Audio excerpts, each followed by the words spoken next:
әншінің 130 жылдығына арналған Жарқын Шәкәрімұлының «Әміре Парижде» деген кітабының тұсаукесеріне қош келдіңіздер.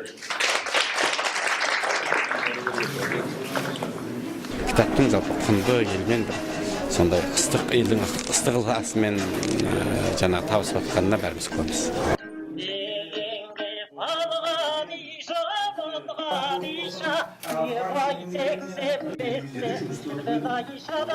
Бұл кітаптың енді алғашқы нұсқаларының бәрі қазақша жазылған.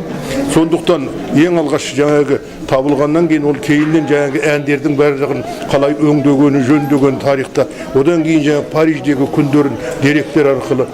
Сосын Әміренің жалпы қазақ мәдениетіндегі орны, қазақтың ән өріндегі орны, жалпы бұл теңдесі жоқ, ешкімге ұқсамайтын дауыс иесі болғандықтан, осының жаңағы музыкалық тұрғыдан зерттелген жағы осы кітапта бар. Әміре бір үлкен дәстүрлі профессионалдық өнерден, жай әнші емес, профессионалдық әншілік өнердің өкілі. Сосын бір қызығы тура биыл шығып жатыр. Астанада 2017 экспо болайын деп жатқан жыл шығып жатыр. Ал Әміренің мысалы үшін танылуына бірден бір себеп Парижде өткен 1925 жылғы экспо ғана.